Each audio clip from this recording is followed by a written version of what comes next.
the Honorable Allison McCarty presiding. Thank you. Be seated. Folks, for the new people that came in, make sure your cell phones are off. All right, thank you. Ladies and gentlemen, to reiterate what the deputy just said, everyone needs to please turn their cell phones off and put them away. The only people permitted to record are those from the press who've sought prior written permission of the court.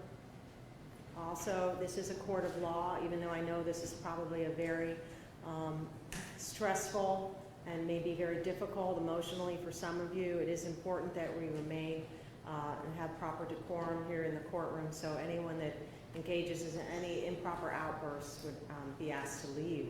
And I'm sure you don't want to leave, you don't want to miss any of these proceedings, so I just ask you to keep that in mind. Can you go out of session and back in?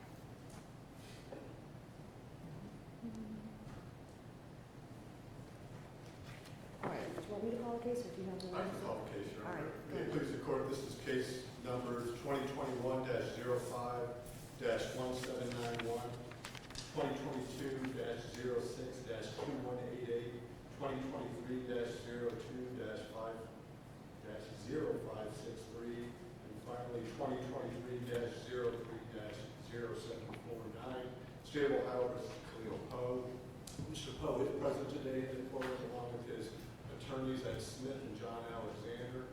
This matter is before you for a sentencing hearing in which the defendant pled guilty to charges, multiple charges involved in all cases, including the most serious charge that the defendant faced, which is one count of murder. The state at this time is prepared to go forward with the sentencing hearing. There are members We have no sound. of Kristopher Roukey's family and friends who are present and would like to address the court. All right, I guess we have some people that are watching via Zoom. We have 58 people. 58, and we have no sound. We have no sound. Well, I want to make sure those people have sound, so we're going to have to figure that out, okay? Sound just came on, Judge. Okay. Here you go. I appreciate that, thank you. Did you get that other form from me? Yes. Okay. All right. Thank you, Mr. Baumel. So I'm going to ask whoever comes up, if they're going to speak from the podium there, just make sure that microphone is on, and then if they would please state their name and indicate what their relationship is to Mr. Roukey.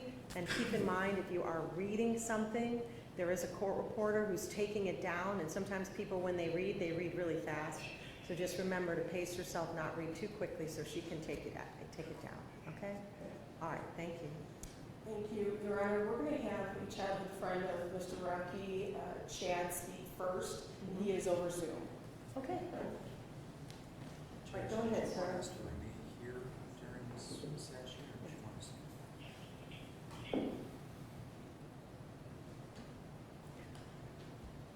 I don't know, you guys want to sit down right there during this portion? Let's go ahead and have you do that. Can you hear me? Yeah, do we want to spotlight him, or? Hold on 1 second, we'll spotlight you if you don't mind. Sure. Let me get my camera on. Apologies.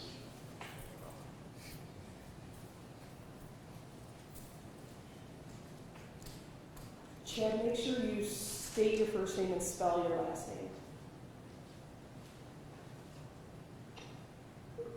I'm sorry, camera's on. Excuse me. Here we go. First name is Chad. Last name is Bernheisel, Bernheisel. Thank you for this opportunity. I wish I could have been there in person. This is a little bit too real right now, so bear with me.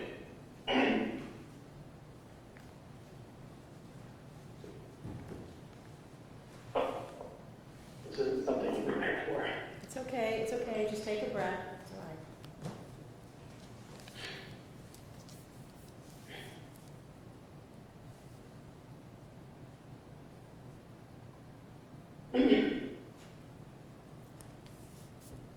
It's very difficult for me to even comprehend the reason I'm here talking to you, or I wrote the letter I wrote. It isn't something I had ever considered or anticipated writing. This isn't something you prepare for. As I was scrambling to figure out what I should write, how to start this, I do, as most would do, a quick Google search, and suggests my letter should be, quote, a brief summary of the harm or trauma suffered by the victim or family as the result of a crime. That, I feel, is an impossible task. Sure, I could be brief in reminding everyone why we're here today, that Chris lost his life, or I should say his life was taken. It's impossible for me to quantify the effect on his family.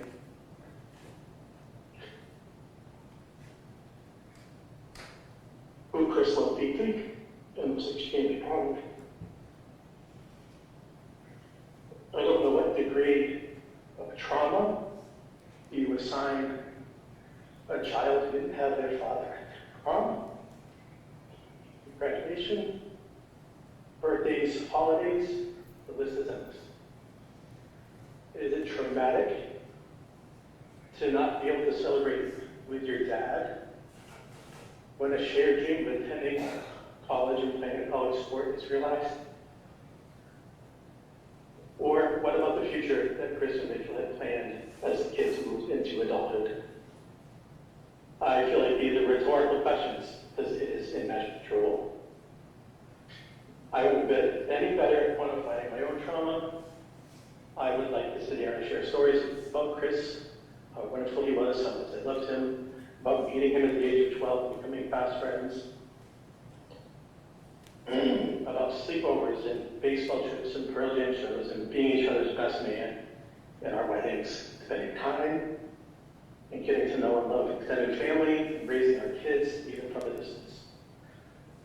There's just too many of those stories to share. What I would give to build on the history, to realize the experiences I anticipated sharing with him and his family, but now we'll never have that. Chris was a giver. He looked out for people, especially me, and enjoyed their company. He wanted people to succeed and be happy. He was always looking out for others. If you were lucky enough to enjoy his company, you know his focus was on ensuring everyone is happy and having a good time. He pursued it, he was passionate about it, he planned for it. He was curious and insightful. He was even very discerning, exhaustively researching anything of any interest to him. He was always looking to make the right decision by considering all the possibilities and outcomes. I think often much to Rachel's chagrin. This was an exhaustive process. There was always another angle to look at for Chris. It's how I knew if Chris liked something, or more importantly someone, it or they were worth knowing. I know he decided to become a Lyft driver following his departure from the Indians because it made sense. I know that he had done his research, had done all the math, knew he could continue to provide for his family and be afforded the flexibility his career in baseball never did. It was the right time for him to be more present with Rachel, Maddie, and Tyler as they prepared for the next chapter in their lives. He could take some time to enjoy Maddie's senior year in high school, support her in her choice of college, be with her on all the road trips, meet coaches, review academic programs. He wanted to do everything he could to help his kids succeed. There were so many stories from his experience as a Lyft driver that I share with myself, other friends, most of them funny recollections or anecdotes, conversations had with complete strangers. If you were a passenger in Chris's car, it was not going to be a silent ride. I think anybody who knows him knew this. He's going to ask questions, he's going to get to know the person, the people, he's going to share a story, and hopefully a smile. Like with everything else he did, his focus was on making it a great experience for people. May 2nd, 2021 would have been no different. How then do I summarize the events of that day or quantify Chris's trauma? I can't comprehend it after 3 years. I don't understand it. Those who love him are left to wonder, did he suffer? What led up to that? Was he aware of what was happening? What were his final thoughts? Was he scared? We'll never have these answers, and we'll never stop thinking about him. Never. What I wouldn't give personally is just hear him say one more time when he yells like, "Birdie!" in a very unique, crisp way. I want to talk to him to overanalyze Buchtel softball games and celebrate everything that Maddie's accomplished, all of her accolades. I want to talk about the remarkable season of the Dominican University volleyball team, good leadership up there. Tenacious captain, his son Tyler. I want to share what my kids are doing. Chris is godson, Jade, and what he has planned following his recent college graduation, or what my daughter Katie's up to as a junior in the nursing program at the University of Maine. If I could just have one more of our 3-hour phone calls to catch up on everything we need to catch up on, but I can't. There are no more moments to share. There's no memories to create. There's no celebrations. There's no conversations for the rest of our lives. Mine, those that love him. My request is that I can only ask the same for the defendant. He should not be afforded those opportunities either. Thank you for your time. Thank you, sir.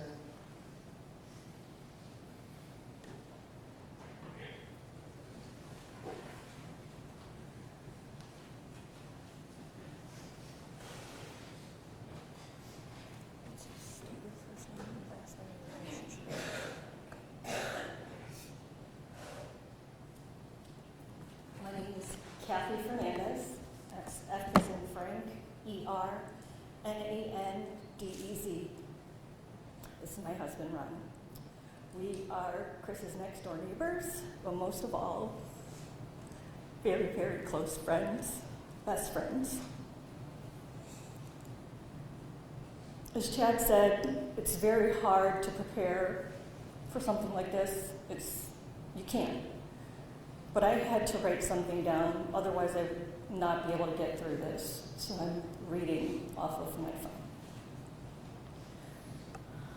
More than 3 years ago, you impacted so many lives with an unthinkable action you took on a stranger. A stranger who merely provided you a service to get to your destination. A stranger who was a husband, a father, a son, a brother, and a friend loved by so many. That stranger was our dear friend, Chris.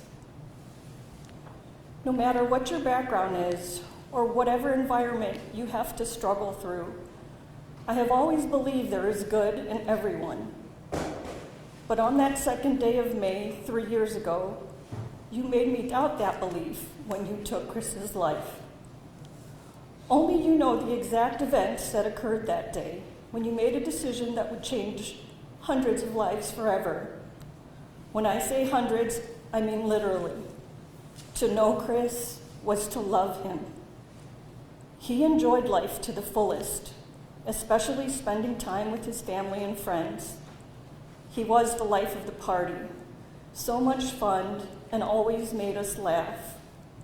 You took away our neighbor nights, our family vacations, our plans of retiring close to each other so we could all grow old together.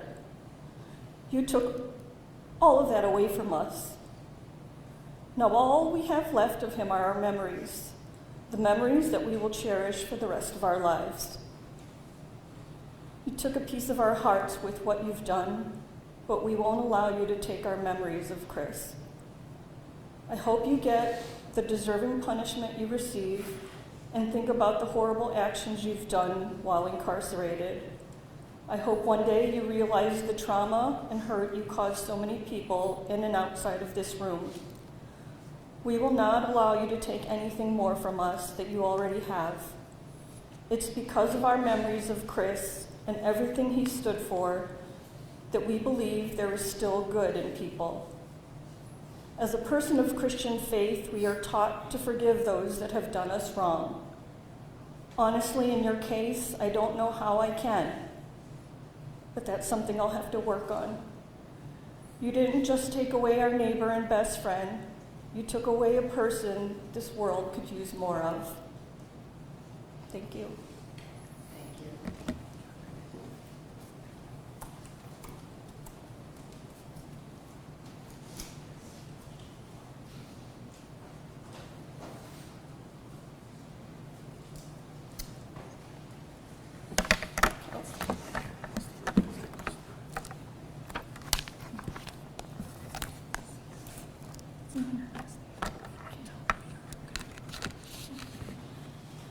My name is Donna Lamb Neptune, and Neptune.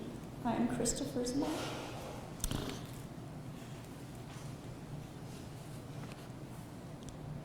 My whole world has been turned upside down. Chris was my baby, my son, my only child. This past Sunday was the third Mother's Day.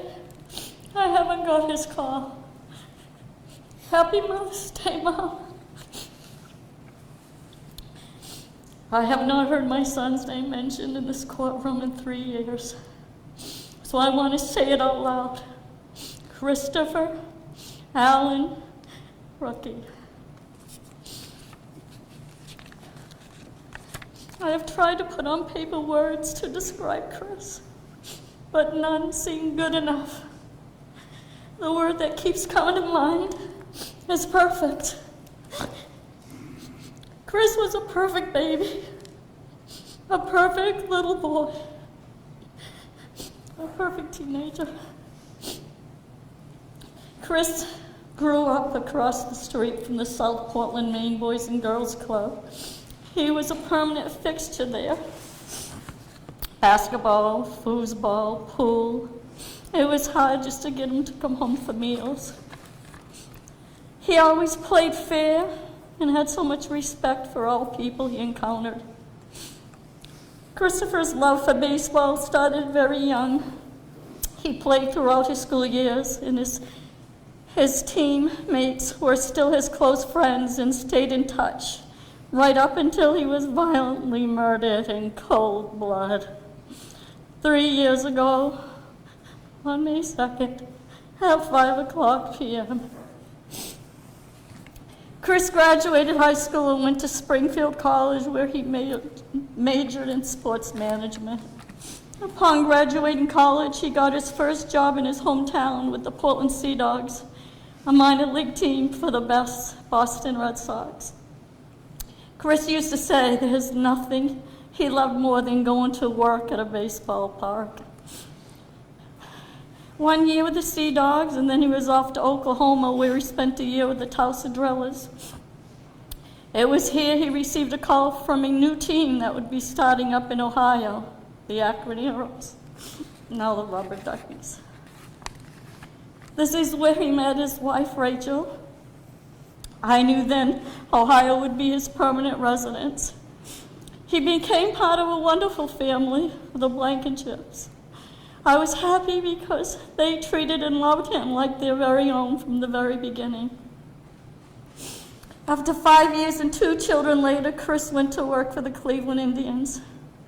He began a new position there as authenticator of game-used merchandise. He spent 15 years with the Indians. However, the pandemic changed everything. The stadium was shut down, and Chris began searching for other work. He was not one to sit back. He started driving for Lyft. He seemed to really enjoy this newfound freedom of making his own schedule.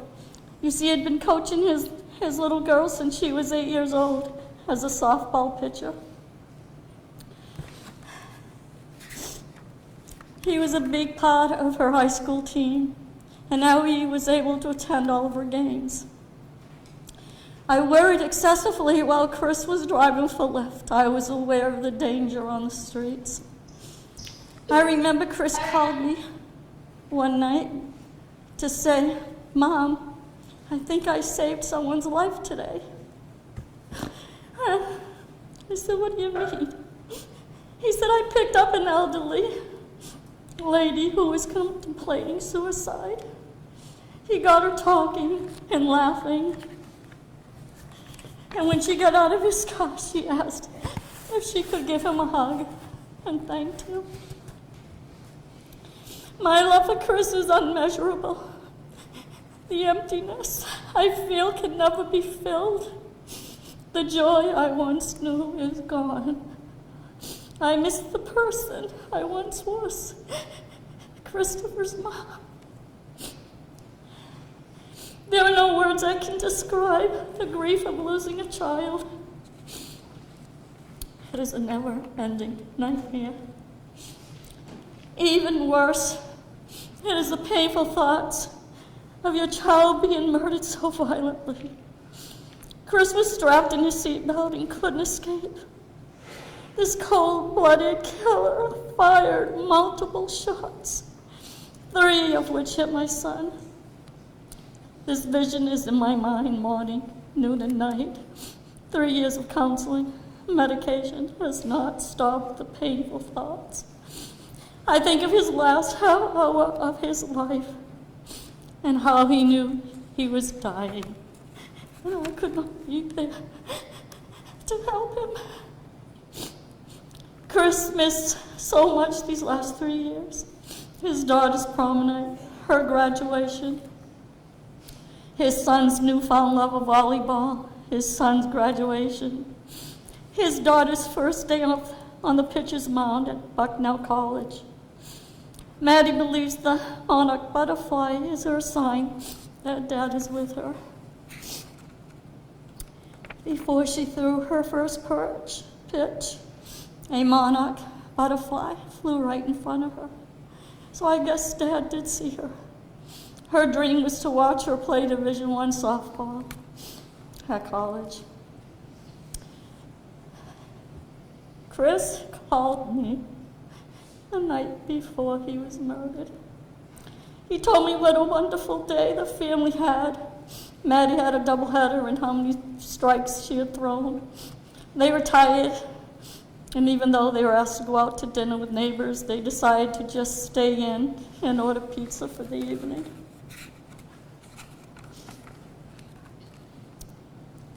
I once again at the end of that conversation, it lasted longer than usual, almost an hour. I turned around and said, he doesn't seem to want to stop talking. I begged him at the end of the conversation, please, Chris, find some other work than driving for Lyft. I told him there were so many crazy people out there and people are being shot every day. I knew this evil demon was out there. Let's say I had a premonition. I knew my son was going to be shot. The very next day, my son met up with this evil, cold-blooded killer. Kahlyl Powe was fired from his Taco Bell job, and police had to be called because of his anger and behavior when he was fired. The next day, he calls for a ride to Taco Bell. The detective told me Kahlyl was out to kill someone that day. He believes it was the manager. Chris was sent to give Kahlyl that ride. However, I know my son knew when he picked up this man what he was up to, and that was no good. So my son pulled over his car after just 2 blocks into this ride. And I know he told this person, get out, I am not taking you there. Chris was a sitting duck when Kahlyl shot him multiple times. My son was a hero. If Kahlyl had gotten to that Taco Bell, there'd be at least 5 dead people. 5 shots, from what I was told was fired. 19 years is not justice. This demon should be locked up for life. Evil like this cannot be rehabilitated. Kahlyl never knew my son except for that 2-block ride. Kahlyl's anger cannot be cured. If he is ever let out of prison, someone else will become his victim. In closing, I just want to say that it is said when a baby soul comes to earth, he has picked his parents. And I'm so proud and honored that my son, Kristopher Roukey, picked me to be his mom.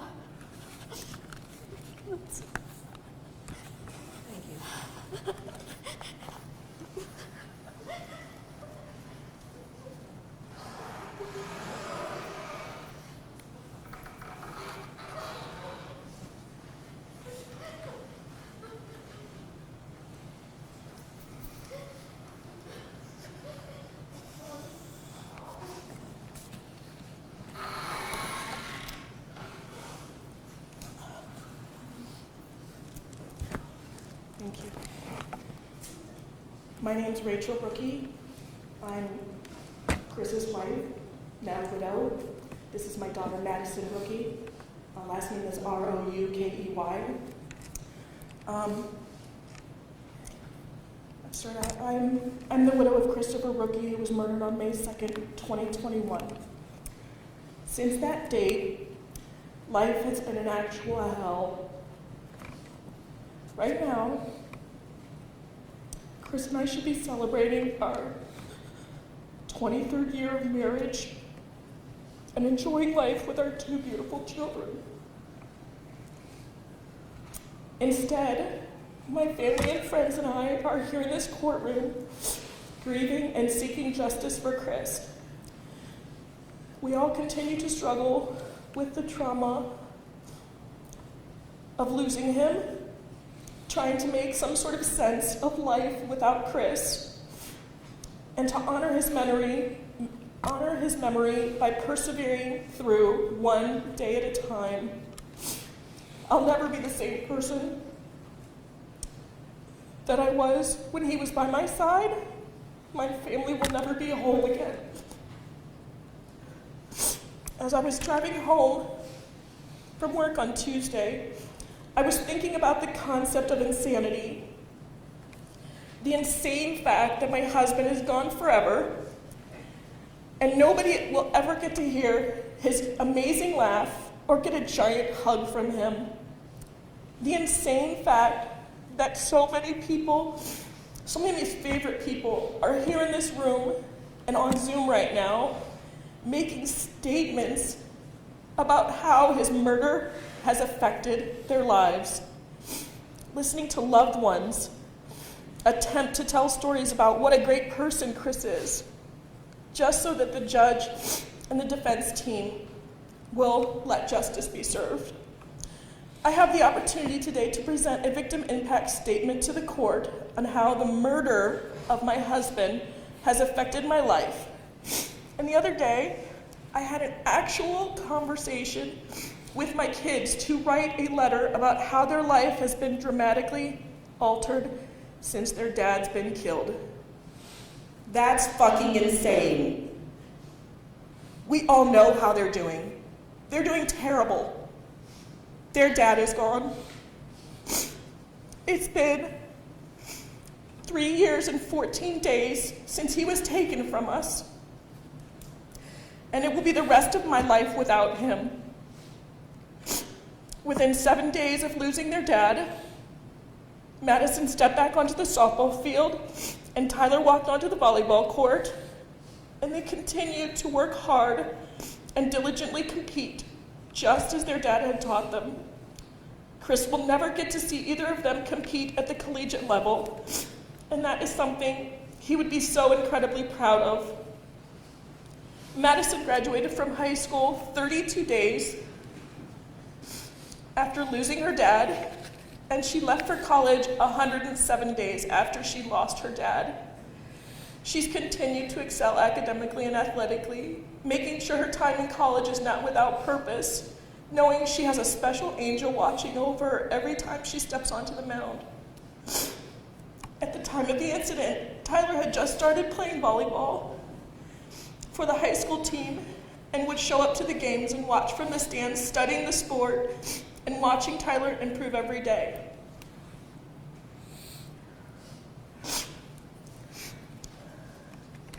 Chris's intensity wasn't the same as it was at a softball game, but if he could only see him now. Tyler's high school team went on to the state Final Four with Tyler as the leader of the team. He graduated from high school with honors and decided to play collegiate volleyball. I watched Tyler on the court, and it's like watching Chris. He moves like his dad. He looks like his dad. He has the same passion for things as his dad. Both kids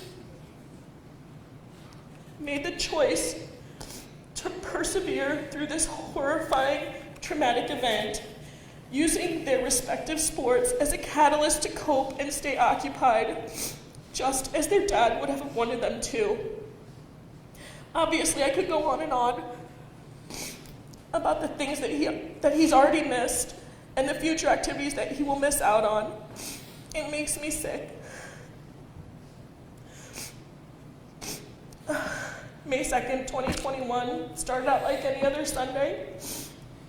Donna talked about it briefly. Chris and I, we slept in, we worked around the house, and then we drove our separate cars to our apartment to do some yard work together before he would head out to drive and get his bonus for the week. As we went to leave, Chris's nose was buried in his phone looking at the brackets for our daughter's upcoming softball tournament. We both started to pull out.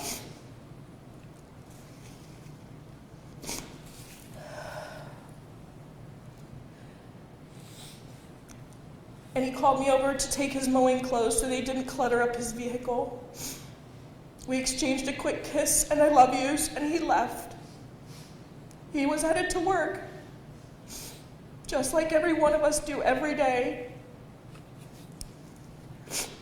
Wasn't supposed to be the last time I saw him. It was a Sunday afternoon, and it's what he did every day. He was 48 years old, just trying to earn an income to take care of his family. Chris picked up a monster that afternoon, and our world would change in an instant.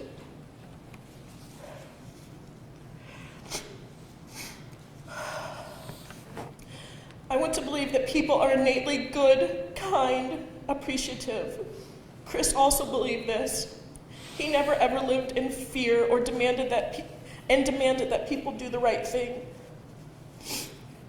When he worked in retail, he would chase shoplifters down the street for snatching a $12 shirt. We would tell him that it didn't matter, let them be, but he was determined to make sure that petty thief didn't get the best of him. As a rideshare driver in Akron post-pandemic, he always wanted to make sure that the clients had a positive experience. He would clean his car daily, vacuum out the inside, wipe down the doors, run it through the car wash. He took pride in providing this service to people. After most nights, Chris would have a story to share with everyone. He joked about writing a book detailing the characters that he'd come across. The situations weren't always ideal, but he would obviously make the best of things.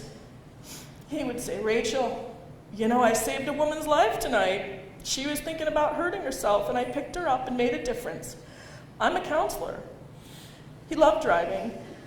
It allowed him the opportunity to be home when he wanted and watch the kids' activities while bringing home the paycheck.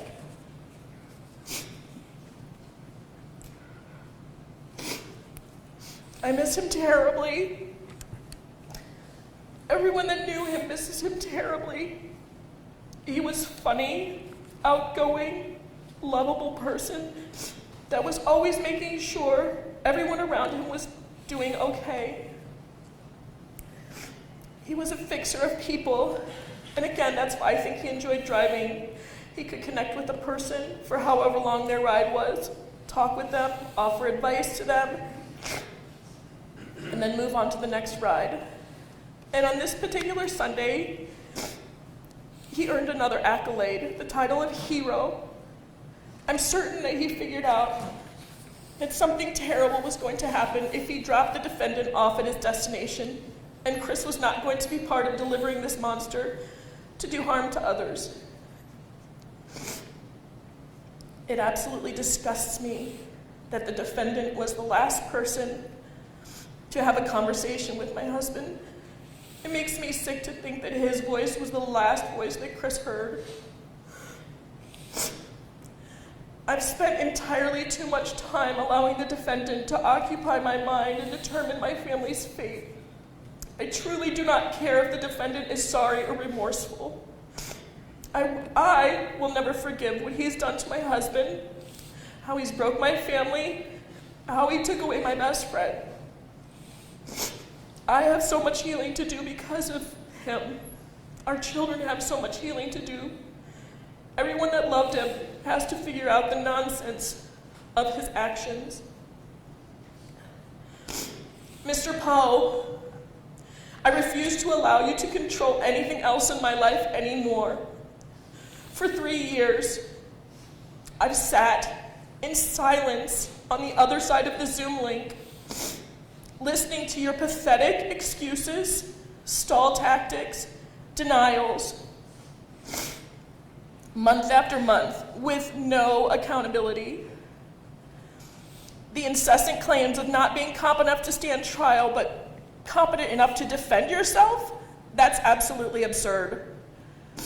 3 competency tests, your complete lack of cooperation with multiple experts, a stint at a mental institution, firing your first lawyer because he lied to you, attempting to fire your second lawyers because they lied to you, requesting a handwriting expert to prove that the grand jury's signature on your charges were fraudulent, questioning your right to a speedy trial was violated.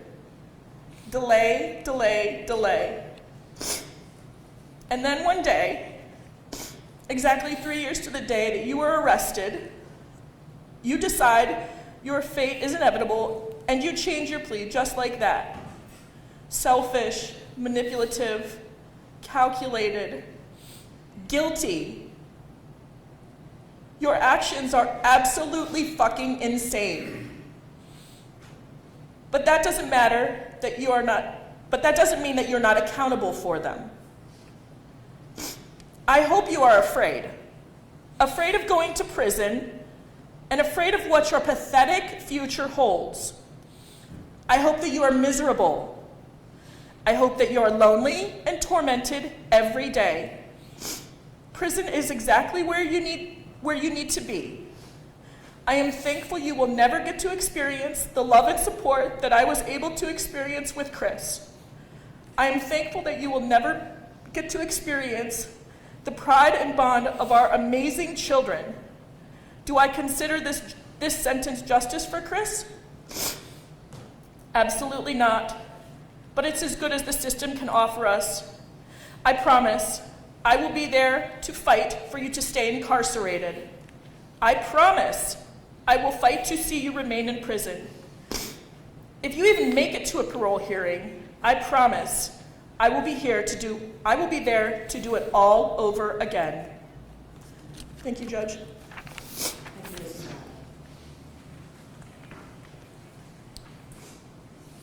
Brown. That's all. Thank you, Your Honor.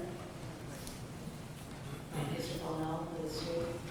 Just briefly, Your Honor, this case has been pending for 3 years. The representative, not only of the prosecutor's office, but the criminal justice system, it pains me and I feel like an apology is owed to the family and to the friends to be re-victimized that they have been. But that's our system. And I feel awful that they've gone through this for 3 years. I've done this for quite a long time, and I don't know if I've ever seen such an outpouring of love and support like we have in the courtroom today, and numerous people who are watching via Zoom had an opportunity to speak with Rachel and Donna in the past, and I know one thing that I do get some satisfaction of is that they have had the opportunity finally to say what's been on their minds for so long. And I think you can see not only from what you heard today, but I know this court also received a large number of letters from friends and family as to truly what a special person Chris was. I did not know him, but I can truly tell and could tell early on what a tragic loss this was for everyone in this courtroom and for everyone in this community. And as Donna and Rachel both stated, and I truly believe as well, Chris was a hero that day. His act was heroic, and I'm truly convinced of that, not only based on hearing about the man, but knowing the circumstances of the case. Unfortunately, tragically, he lost his life doing that, and it's appropriate that today the defendant will be sentenced to a life sentence. That's all. Thank you, Mr. Bonnell. Can the counsel please come up forward with the defendant?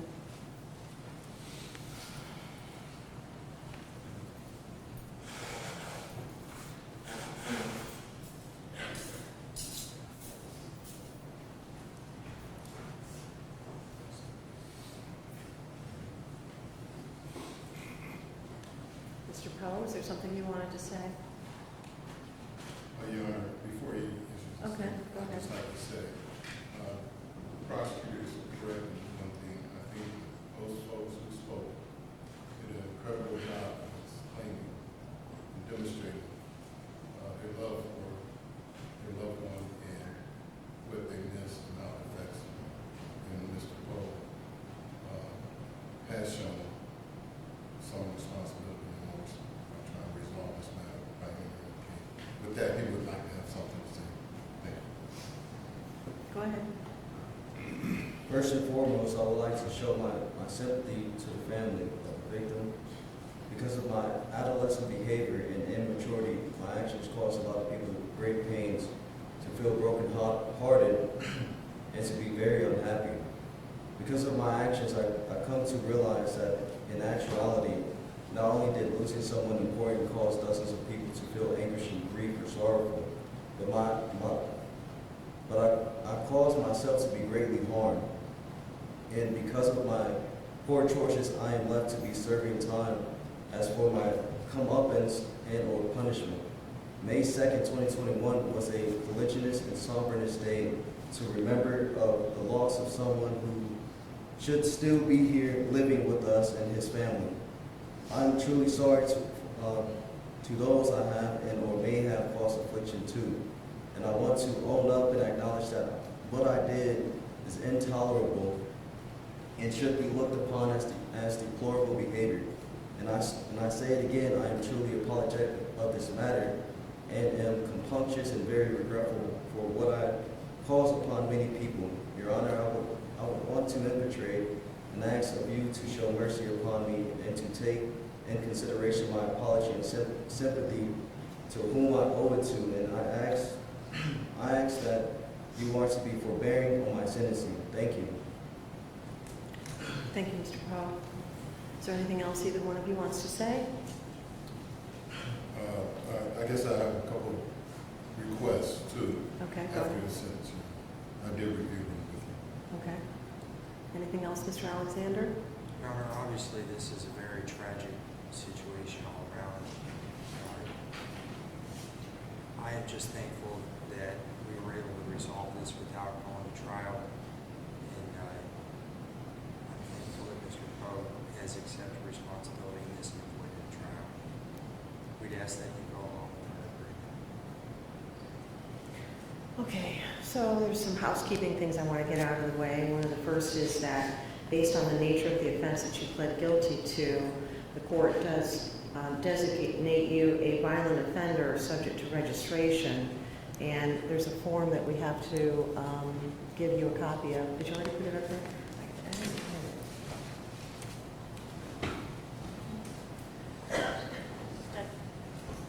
I gave it to you, I put it right here.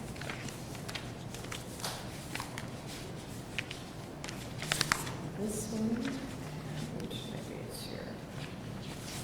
This one, and this one.